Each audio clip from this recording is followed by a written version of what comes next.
Hello, welcome to the Disneyology Podcast. I am your host, Vincent Kenny. Sitting next to me, as always, my lovely girlfriend and fellow Disney addict, Miss Megan Walwork. How are you doing today, hon? I'm good. How are you? Slightly inebriated. That's why I'm good. This seems to be a pattern with us. So, yes, coming up in the show, we'll be talking about all things Disney fandom, including Forgotten Classics, our new segment, and as well as talking about which Disney villain and Vincent which Disney villain we think we're closest to compared to which one we probably actually are. But besides that, what have you been up to in the last week, hon? I've been working. On? At work. For? My employer. Doing? Security. I've been sitting around just kind of twiddling my thumbs, just hoping for the next episode to start. Well, I mean, I had to upload the episode like 3 or 4 times because I forgot how it works, and I forgot it's a new laptop. Yeah, and I forgot to add it to the RSS feed, and it was a whole thing. So yes, it was annoying, and it's a slow process. We're slowly finding our groove again. But yeah, so. Yeah, we also don't have that guest we promised you. Yeah, we couldn't even find Ellie. We wanted to find a dog. It was going to be adorable. You would hear puppy noises, but yeah, it didn't really work out like that. So it's just us for now. We will 100%, 98.3% have a guest next week. Yeah, that's if he's available. Then we'll kidnap him. But yes, we should have a guest next week, and if not, we already have a show planned and all that, so everything's fine. But beyond that, I think that's it in terms of all that. So do you have anything to say before we go into a quick break? Nope. Yeah, obviously normally we like to do this around 7:38 at the minimum. It's like 10 to 9, so we're both a little tired, so this one might be a little short, but we're inebriated, so it's going to make it a very fun process. Oh, yeah, like I said, I can cut out the curse words, I can't cut out the slurring, so anyone who doesn't enjoy that, good luck, because it's going to be one of those episodes. But yeah, so we will take a small break, and then we will be back with the news. News. What was even that? I don't even know what that was. Was that like Buzz Lightyear? What was that? No, that was. I don't think that was actually Disney. Oh, when we get together. I don't know. It's an old song. I don't even know what you are singing right now. It's not Disney. It just popped into my head. We'll see you in a bit. I can stand the sight of worms and look at microscopic germs, but Technicolor pachyderms is really too much for me. I am not the type to faint when things are odd or things are quaint, but seeing things that ain't can certainly give you an awful fright. What a sight! Chase 'em away! Chase 'em away! I'm afraid. Need your aid. Pink elephants on parade. Pink elephants. Pink elephants. Alright, hello, welcome back. That was loud. I'm just looking at the levels. That was loud. Alright, welcome back to the news. Alright, so, like I said, we're tired, so this will probably be our most efficient episode, because we're just going to streamline through it all and then sleep. We had like what? A skimmer and a half each? A stein and a half each? Pretty much. I don't know. I don't drink alcohol. I do. I mean, no. We had soda pop. We had a lot of soda pop. Yeah, we're drunk on soda. Yes. No. Okay. So we'll probably do this as fast as possible so we can go down and sleep. So first up in the news, Adam Shankman, the helmer behind Hairspray, is in negotiation to direct Disenchanted, the follow-up to Disney's musical incline 2007 Enchanted that starred Amy Adams. There's gonna be another one? Yes, it's called Disenchanted. I like the sound of this. Amy Adams is expected to return to the sequel, which Disney is hoping to get out before cameras in 2017. What about Sources say Disenchanted is set 10 years after the first movie and finds Giselle questioning her happily ever after and accidentally triggering events that makes everybody's lives turn upside down in both the real world and the animated kingdom of Arendelle Andalasia. So there you go. So what about we might be getting a sequel to Tangled. McDreamy. Is he gonna be in it? Well, again, it's just a rumor right now, but well, I'm saying, so it's going to be that she's unhappy with her married life. But she's with McDreamy. I know that's Grey's, but I can't remember his name right now. I have not seen Enchanted in forever. But then it's the guy in Grey's, the main guy. No, yes, I know, but I'm saying, didn't he also have a daughter? Well, yeah. Maybe she didn't want to be an old maid. Maybe she didn't want to be the... She was all about Disney princesses. Yeah, but she didn't want... Yeah, how many Disney princesses have daughters? None. Ariel. Okay, Lord. How many...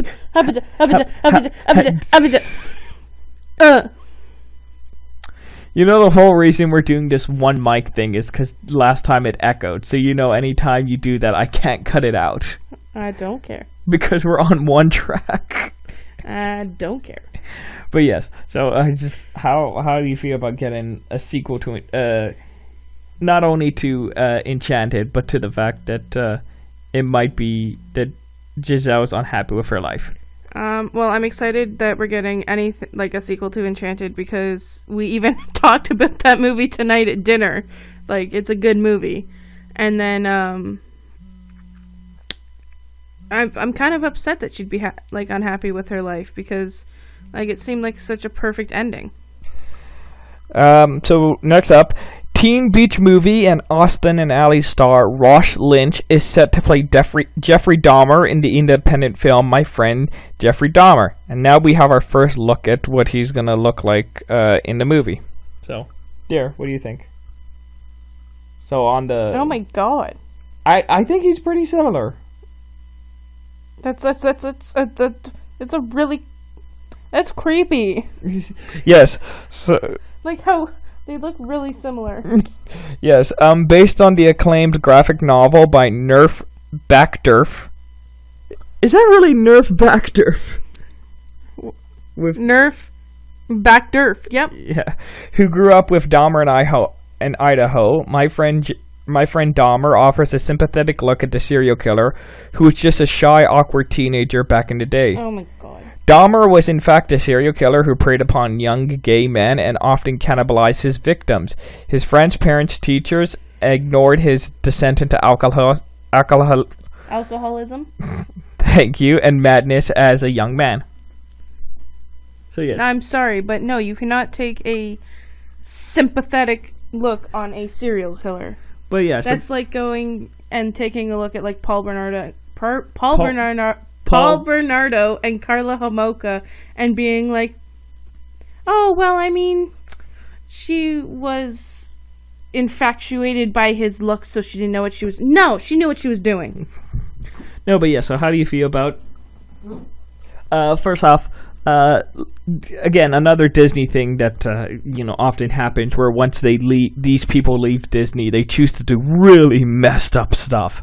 Yeah, the only Disney Channel star to ever do anything normal afterwards. Selena was, well, I guess she was in Spring Breakers.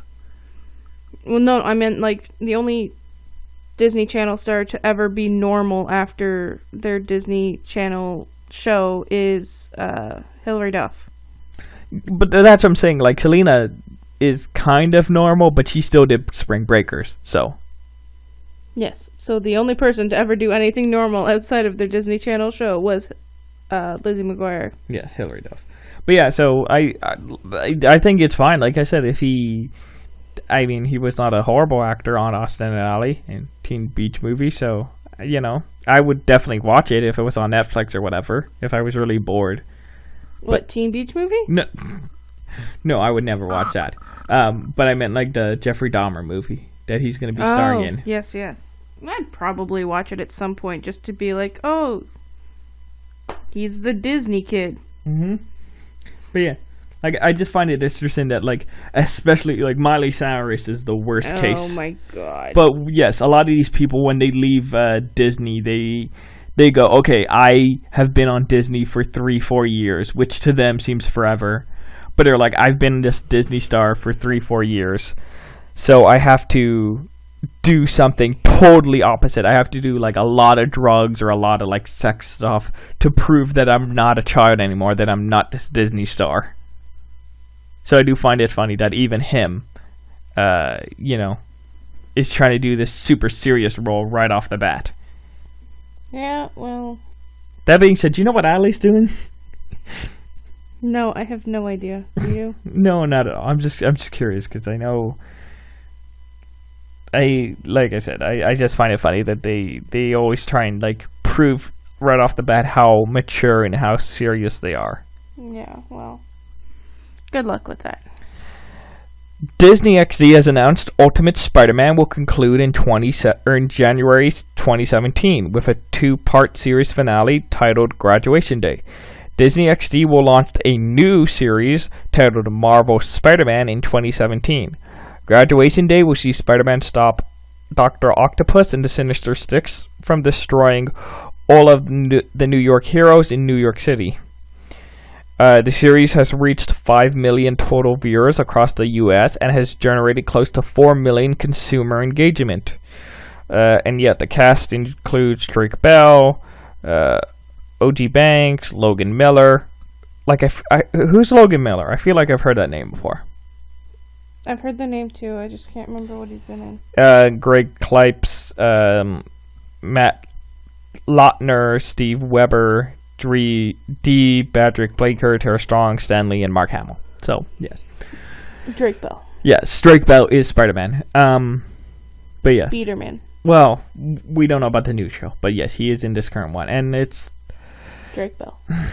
This Ultimate Spider-Man is fine. The problem is it's in between this like silly, goofy thing, and like it's kind of not really good at anything. It's kind of silly, but it's also serious, but it's also goofy, but it doesn't have like it's not mature enough. It's not like their target audience is children. Yeah, like they're targeted like 7-year-olds with this show, like compared to other shows like let's just say like I don't know, Pokemon, for lack of a better word. But like there's still like a lot of maturity. Like there's some messed up Pokemon, but the Ultimate Spider-Man has always been like my big complaint is like I've told you many times, the thing I don't like about Ultimate Spider-Man is he's too round.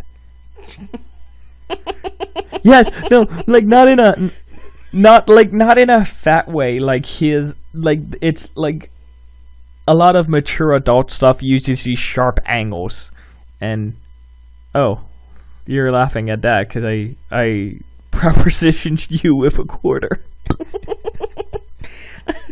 I still found it after changing. It just stuck there. Well, we're not even gonna explain that. We'll just move on. But no, with a lot of adult stuff, it's a lot of sharp angles and corners and stuff, and a lot of like children's stuff is a lot of smooth, like round circles. That's true. And that's what I was saying. It's this Ultimate Spider-Man is very soft. It's very like it feels like for 3-4-year-olds where like you can watch like let's say Kim Possible. I'm sure you could still watch Kim Possible today and yeah. Yeah. I've already rewatched it. What are you talking about? I've never seen an episode. What? Never. Not one. Goals right there. Make you watch it. But yes, so like I feel like you could rewatch Kim Possible and Kim is possible. Fine. And Ron is stoppable. When I'm saying you can find something for adults, this Ultimate Spider-Man is very much for like 3-4-year-olds, where it's like you could find something if you're an adult, but it's very much meant for children. It's like the shows you put on repeat so that your children stay happy and distracted while you go do dishes or something. Yeah, so I'm a little upset that we're going to be getting another Spider-Man reboot, like in so many years. They just keep rebooting Spider-Man, but I mean, Because there's so many comics. Yeah, hopefully this new one is slightly better. I mean, again, Ultimate Spider-Man was not bad. Hopefully this new one's a little more mature than what Ultimate Spider-Man had.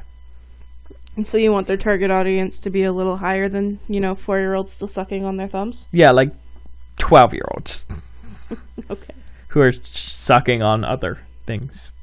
Oh my god, I hope not. I mean, I'm sure there is, but, I hope not. Okay. Disney has released an infographic containing about the mobile app Disneyology Blitz, which I know you've played a lot of. I have. They actually have. I just got an alert this morning, actually, of these special Halloween editions that have just come onto the emoji thing, Emoji Blitz. So for those of you who don't know, Emoji Blitz is a match 3 puzzle game that launched onto iOS and Android in July. In Disney Emoji Blitz, players have 60 seconds to earn as many points as possible by creating possible matches with a variety of Disney emojis. According to the infographic, 500 million games have been played since the game was released. In addition, 1 billion power-ups have been activated since the game's launch, and players have spent 1 billion minutes in the game so far. I'm about 100,000 of those minutes? I played a couple round on your phone too, so it's just bejeweled, but it's decent. Like I said, it's so cute. It's cute and it's addicting. Well, and the thing I think you'll like, the infograph showed that 52% of players selected Ariel as their first emoji. Gosh darn, I wonder why. While 26% of players selected Sully and 22% selected Simba. As users play Disney Emoji Blitz, they can unlock emojis to use outside of the game through their app's custom keyboard. The infographic showed that 35 million emojis have been sent by users so far. Yeah, I have all of the Ariel and Mickey Mouse ones already, and I only don't have more because I'm getting rid of my phone soon. Yeah, like I said, at first when I played, I was just like, oh, this is some silly app thing or whatever. It's totally fine. Sorry. Hello? I'm good, how are you? Making on the phone with some important business person. Yeah, we're gonna. Hi, folks. It's Vincent here, making on the phone with some business person. Okay, what did Billy say?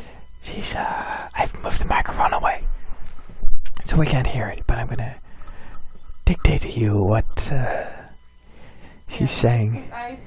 I spoke to her and she said she's gonna get. She's talking to someone from work. How they do their violations and what their I don't quite know what she's talking about. So bring your book in, but don't use it until she said something about a book. So we got a book that's established. And let's see. Now we have. She's listening. She's holding the phone to her ear, and she's still listening. Her eyes have begun to roll. She's rolled her eyes multiple times. Clearly, this is not the kind of thing she wants to deal with at 9 at night when she's in the middle of filming and recording a podcast. That's fine, as long as you know that you're away from your desk from X amount of time to X amount of time, that it's accounted for if anything happens. If the phone rings and someone's like, she's getting a little upset. Between this time and this time, it's like, well, I was away from my desk, I was doing a patrol. Or whatever. She's now biting the phone. I'm not quite sure why she's doing that. I think she might be upset.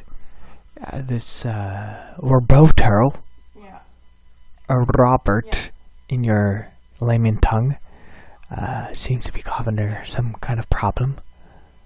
No, as long as it's just recorded that you're away from the area another eye roll. Time, then another eye roll. That's fine. I think I saw a smirk, but it's a professional business meeting at 9:07 at night, so I don't think she can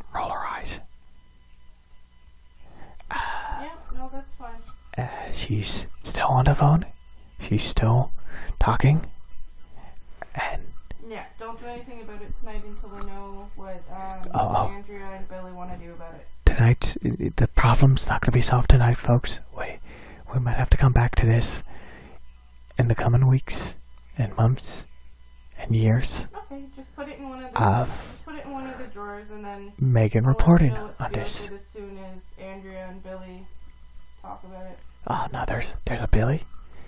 It could be there's also an Andrea, but there's a Billy. Oh well, good luck. A very high chance it could be Billy West. Yeah. Most likely it's not Billy West, but it could be. Yeah, no, thanks for We won't really know until we get all the facts. But she seems to be wrapping up her conversation. And now we will go back and we'll go join Megan. Sorry. Sorry. I love you. I promise. I love you. I'm keeping all that 100%. No, you're not. Yes, I am. No. Yes. No. Yes, 100%. No, you can't. So yes, I think we were just saying that Emoji Bits is a very popular game, and a lot of people seem to like it. Yes, it's a good game. I like it a lot. Like I said, I would recommend it. Yeah, at first I was just like, oh, this is some stupid match 3 game, but I'm like, oh, you can earn emojis for your phone. That's really, I guess the only annoying thing is like they're really annoying to post because you can't just go straight to your keyboard. You have to like hold your keyboard, go to like the globe icon, and then tap an emoji. Yeah.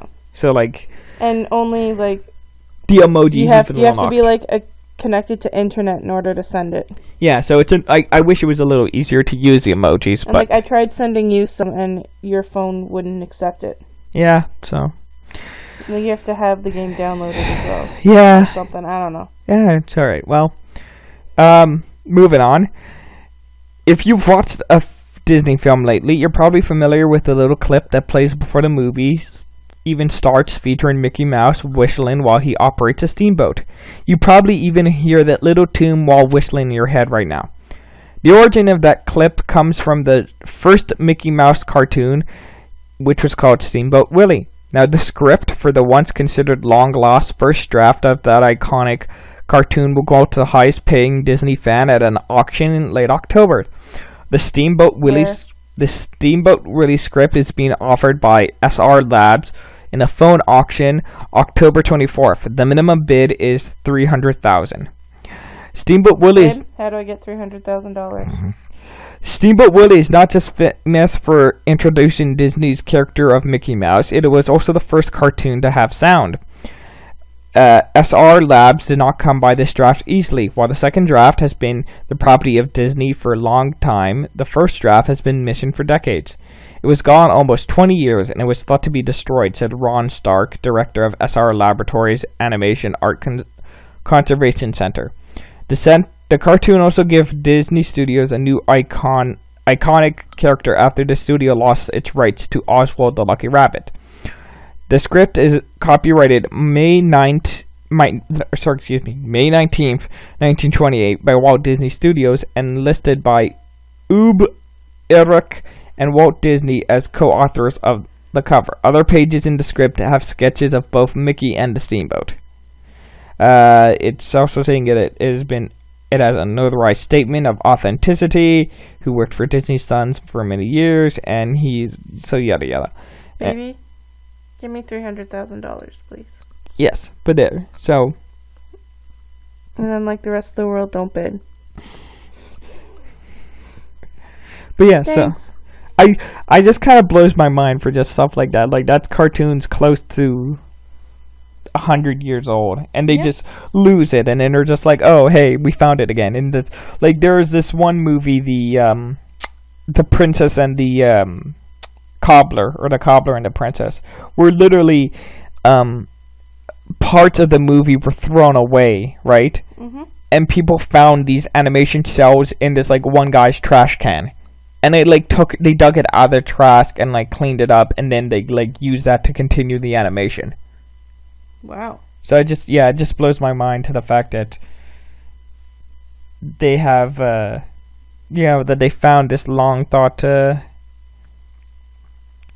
gone piece of animation. Because again, like they said, like it's on the start of every Disney movie now. That little steamboat. Yeah.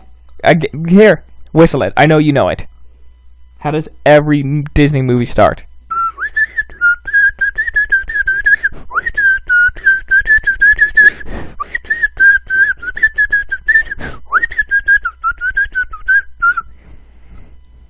Well done. Yes, thank you, because I'm a truer fan than you. Hashtag real fans. Hashtag no fakies. Hashtag love.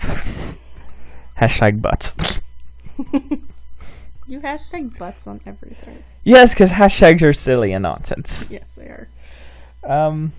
But yeah, so I'm just too tired. I would love to whistle right now. I would love to buy it, but I don't have $300,000 to throw around. I don't either. See, this is me whistling right now. I'm just too tired. Okay, the Main Street Electrical Parade at Disney's Magical Kingdom in Florida gave guests one last chance to check out the attraction that made its debut at Disneyland in 1972, coming over to Florida 5 years later. It has come and gone a few times along the way, but this looks like to be the end of the parade. The plan seems for it to be the parade to return in 2020 when the Magical Kingdom turns 50, but a lot can happen from now and then. The move was announced 2 months ago. Disney knows that it would raise groans, but the theme park giant is smart enough to try and milk extra late summer and early fall visits out of nostalgic regulars looking to check out the illuminated procession one last time. It was even live-streamed late August performance as the media giant once again tries to set itself as a content distribution platform. The Main Street Electrical Parade will now be shipped to its original home in California, where it will begin a limited time engagement. There's still no word on official replacement, but replacement should come before attendance spikes again during the potential holiday travel season. I want to go.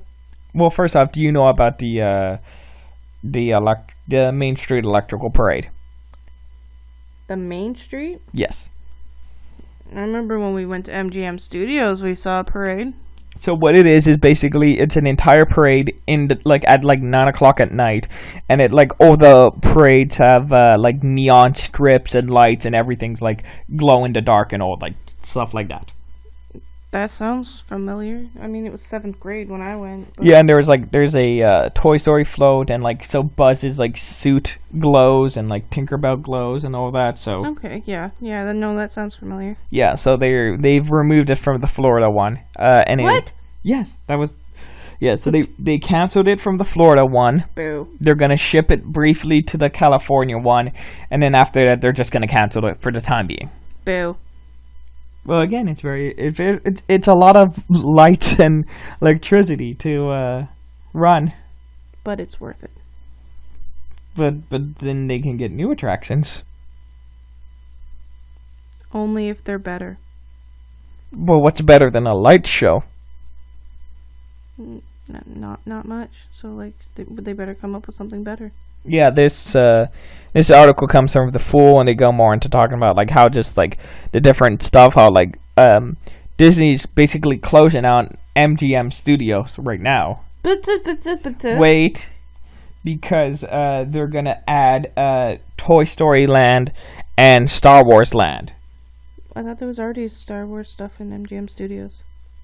Like a stage, but they're adding a whole Star Wars Land. With multiple rides and multiple shops and restaurants and all that. So that's cool. So they're closing that and a Toy Story Land where I said you're gonna be Wait, so they're turning MGM Studios into this Toy Story and Star Wars Land? Yes, but that's what about the Tower of Terror? Nope, they're getting rid of that too. And the Rock and Roller Coaster. Nope. Oh, that's getting tore down.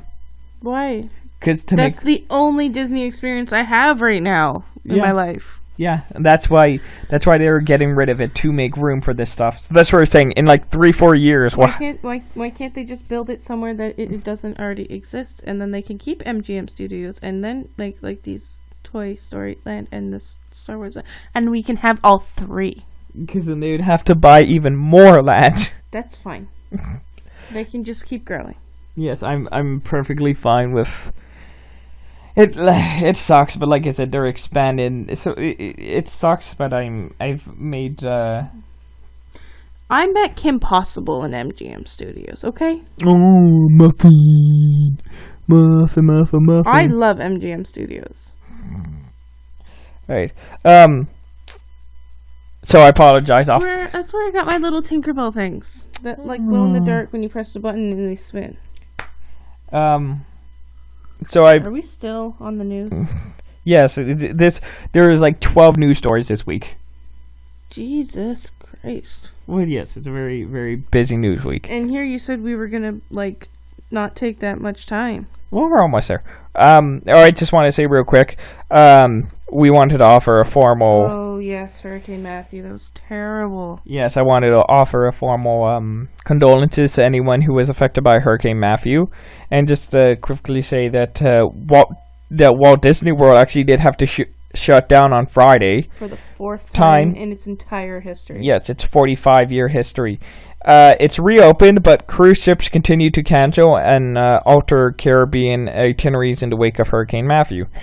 Disney World's Magical Kingdom, Disney Springs, Hollywood Studios, and Animal Kingdom opened 8 a.m. Saturday, its website said. But yeah, so everything seems to be okay. Disney World waived hotel cancellation fees and posted reservation chains and refund guidelines for visitors whose travel plans were affected by the storm that lashed Florida's Atlantic coast as it churned northwards Thursday and Friday. Oh, well, that's nice of them. The last time the theme park closed was for Hurricane Jeanne in 2004. It also shut twice in 1999 for Hurricane Francis and Hurricane Floyd. Francis and Floyd. Universal also shut down the Wizarding World of Harry Potter and SeaWorld as well. And cruise ships that sail between Florida and the Caribbean were heavily affected by port closures. So, yes, again, just wanted to send out a formal, condolences to anyone who's been affected by the hurricane. Hopefully everything's okay, everyone's safe. Hopefully... The death toll in Haiti is so bad. Yes, in America it's very bad, because I think it's close to 30 at this point, but in Haiti it's like close to 900. They said it was over 1,000 already. And this is just a few days out. I'm sure it's gonna unfortunately get a lot worse, but again, our thoughts and prayers are with everyone, and hopefully best case, please stay safe and take care of yourself and each other. And finally, Finding Dory becomes Disney's third billion-dollar film of 2016. This year, 2016, Jesus. So they've had $3 billion movies just in this year's. Oh my God. This year is going swimmingly for Disney as their Pixar animated sequel, Finding Dory, toppled $1 billion at the global box office this weekend, giving the studio its third billion-dollar release so far in 2016. The other two are Jungle Book, of course. Nope, Captain America: Civil War and Zootopia, both films from Disney, and are just slightly ahead of the Jungle Book. So the Jungle Book will probably also make $1 billion by the end of the year. Only because it's out on DVD already. Yeah. This gives the studio a monopoly at the top of the box office charts, and status doesn't appear to change by year's end. Go Disney. Go Disney. Go Disney. Finding Dory's success comes from a combination of huge returns in domestic theaters, where the film is toppling its top grossing release of 2016 with a whopping $484 million. That's how much it cost to make it? No, that's how much it's made so far in 2016. Half a $1 billion. Damn! The international receipts were likewise muscular, toppling $516 million and counting.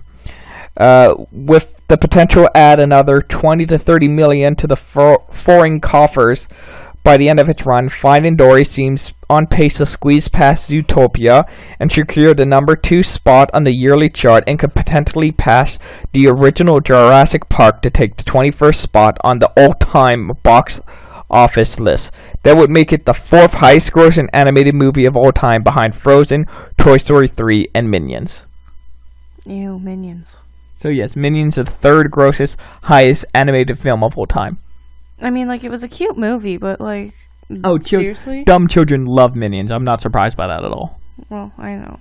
I mean, I like the Minions, but I don't like the Minions. But, like, I didn't think they'd be that high. So, okay, so 2 questions. 1, how do you feel if Finding Dory did outpace Zootopia to be, like, the highest Disney film of the year? It's Ellen DeGeneres. But I like Zootopia more. I thought Zootopia was a lot. Well, Zootopia was brand new and something more original, whereas Finding Dory was like kind of the same as Finding Nemo, but not really. And I don't know. I agree with you. I mean, Zootopia was really, really good, but like it's also Ellen DeGeneres. And there's also Manoa, which is open up in the fall. Well, yeah, that we haven't seen that one yet. It's not out yet, but And also, how do you feel about Finding Dory being, like, even added, Finding Dory is the 4th highest grossing film of all time. For Disney, and like, No, of all time. Period.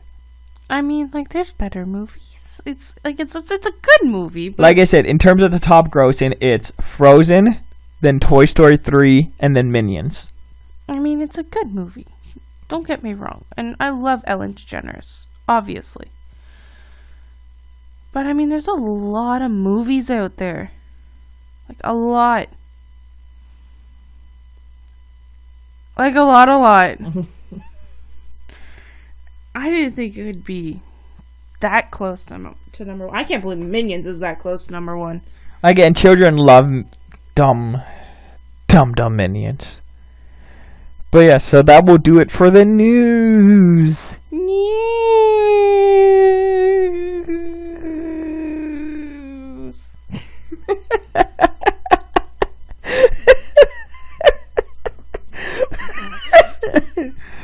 Don't laugh at me.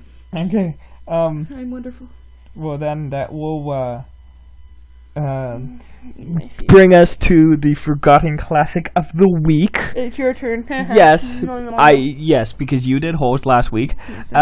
So I was talking to my sister, and we were just talking about stuff we potentially do.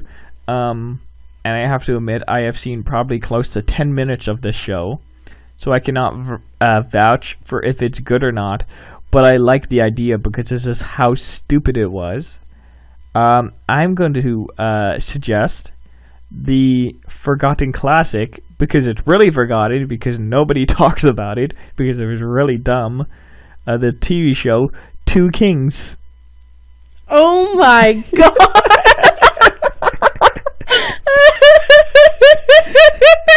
The kid from Hannah Montana. Yes, the friend from Hannah Montana, Mitchell Musho, and the black kid from Corey in the House and That's So Raven. Yes. Yeah.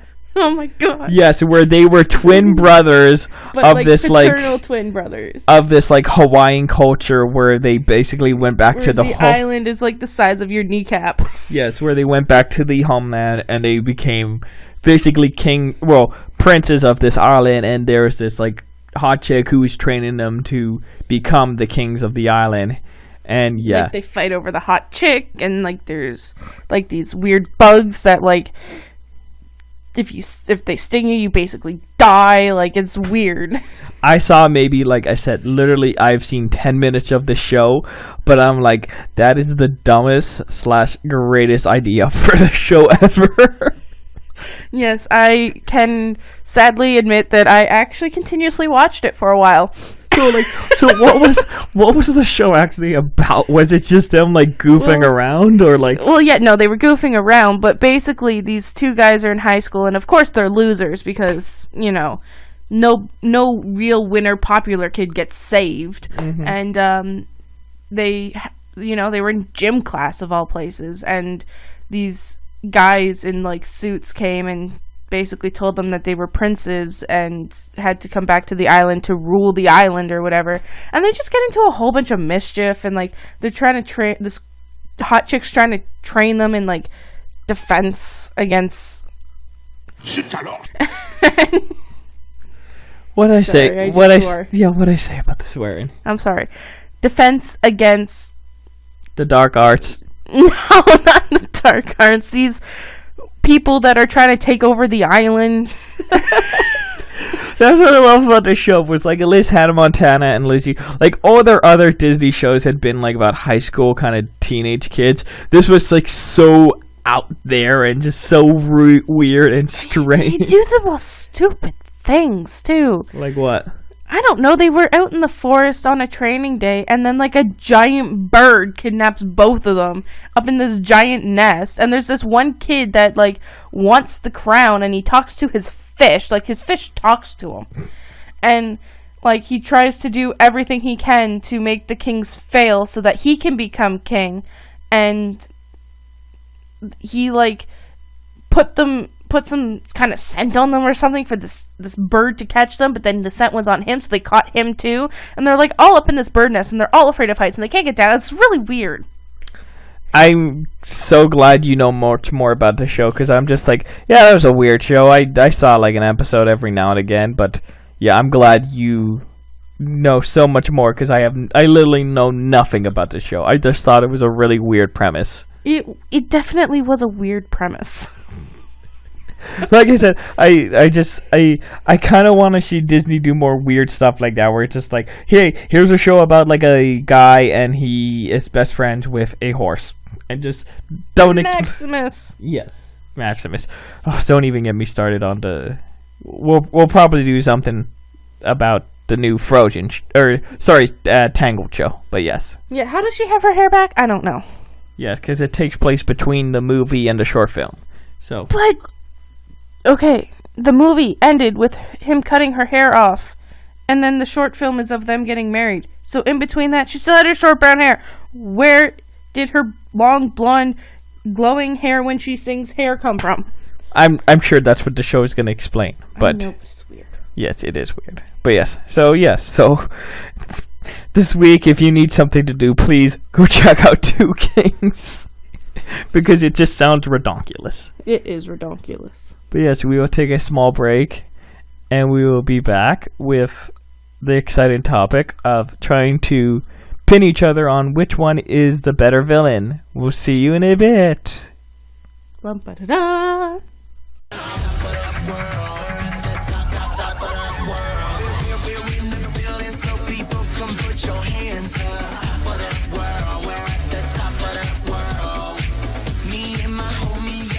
Okay, hello. Welcome back to the final segment where we are very, very tired. I'm sure the recording is going to sound absolutely amazing, but yes. Yes. As we lay here in bed. Well, at least we there's no more echo. That's the one part. I don't quite know if we can hear each other 100%, but there's no echo, so. That's good. It's hard to edit out echo. Yes. So, we will, So we were at dinner. We were like, because originally for this, because it was episode 5, we wanted to do something special. We are like, okay, we're gonna have a guest. That's gonna be the first episode. Like episode 5 is a great episode to have a guest on, and both of our guests flaked on us. So we were like, no. First my sister, and then Ellie. No. Sorry. First your friend Phil. Then my sister, and then Ellie's gone. Yes, her dog Ellie. We're gonna have a joke. We're gonna be like, "Hey guys, look, it's our first guest. It's Ellie, the puppy." And literally, like right before we filmed, we like let her out for pee, and we have not seen her since. We are getting really worried. If you've seen her, please bring her back to us. We are getting very upset. We will pay whatever ransom you want. Just bring us our Ellie back. I want my Ellie back. You're ridiculous. She's with my parents. No, yeah. So, we were sitting there thinking, we're like, okay, what could we do as just a silly, goofy episode? Just, because the first 3 have always been like, what we love about Disney, why Disney's great, why Disney's awesome. So now we're like, let's just do a silly, goofy one. So that's why we decided to do one, which is just simply, first off, what villain do you think you are? And then, realistically, which villain are you closest to? Because everybody wants to say, they're like, oh, I'm Jafar, I'm like a badass, or I'm, swearing. No, ass is 50-50. Unless I bleep with this, and then it's just bad, boo. But no. So, everyone wants to say they're Jafar, or, I'm trying to think of other great, Oogie Boogie. But, a lot of us, nobody's, really that slimy. So, first off, which villain would you say you think you're closest to?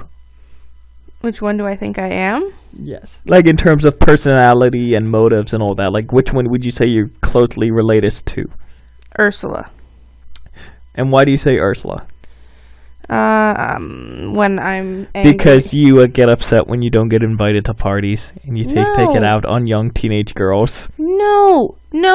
That was Little Mermaid 2. That was her sister. She got upset that she wasn't invited to the party. No. Ursula got upset that she didn't get to a party. Morgana got upset that her mother liked Ursula better than Morgana.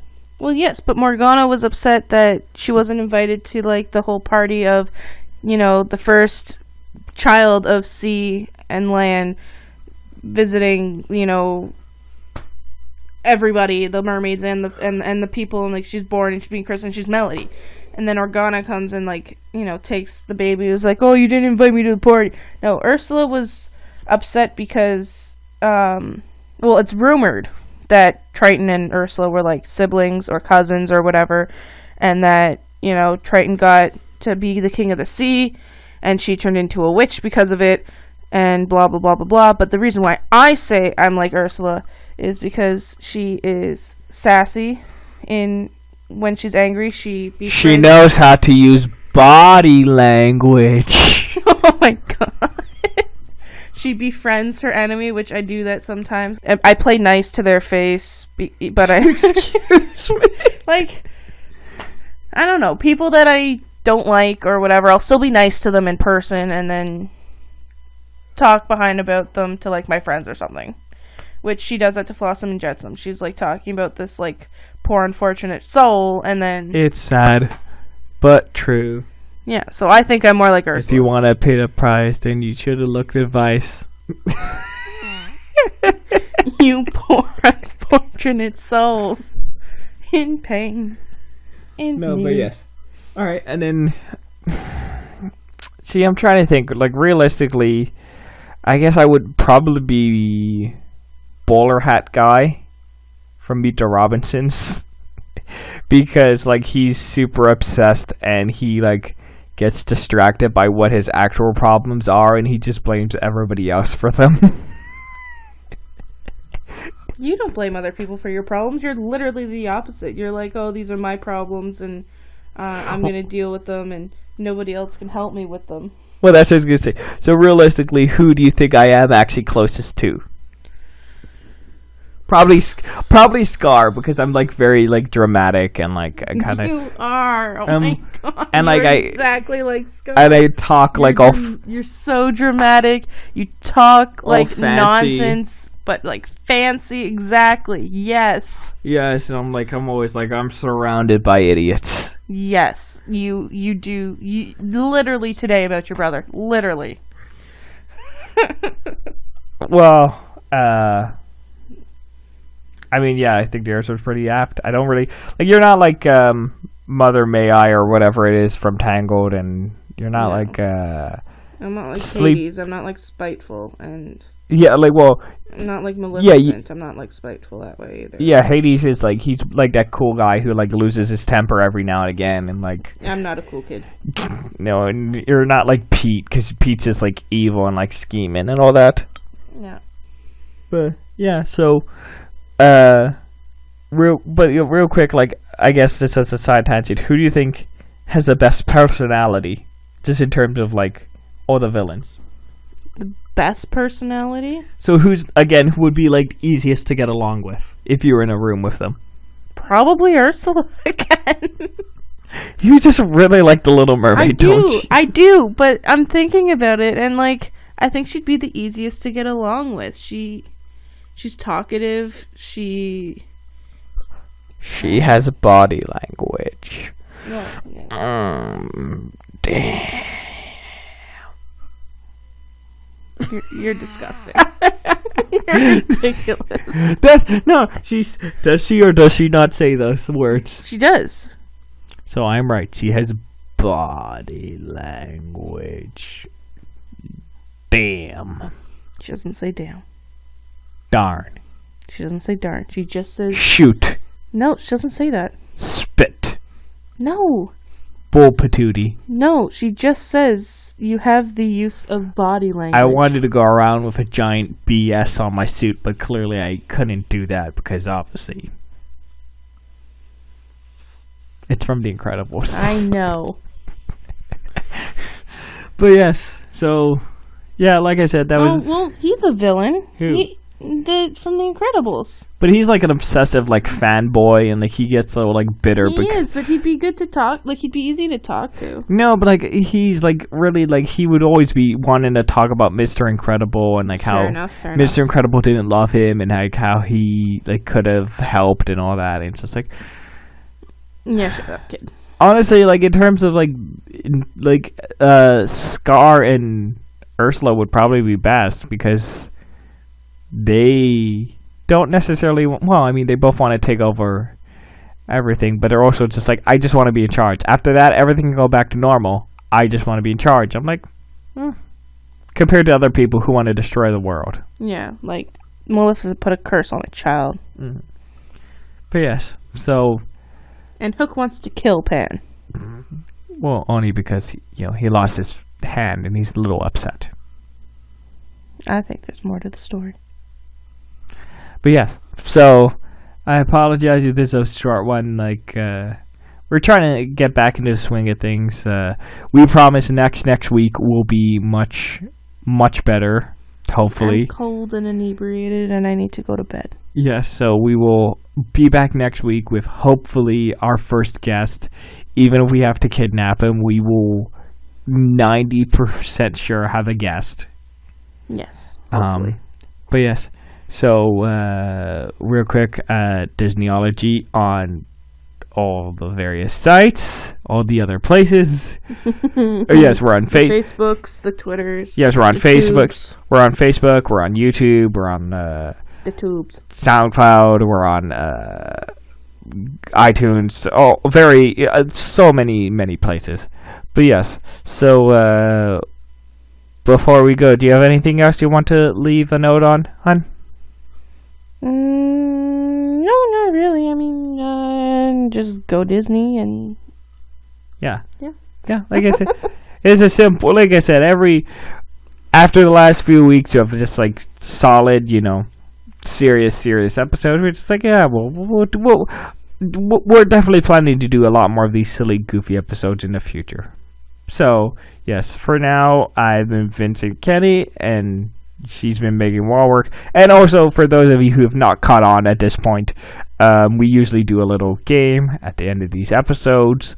Unfortunately, it is like... bedtime. Yeah, 9:45, and Megan was supposed to be in bed 2 hours ago. So, this week we will be skipping the card games, and then next week we promise we will have a guest, and we'll be doing a 3-player card game.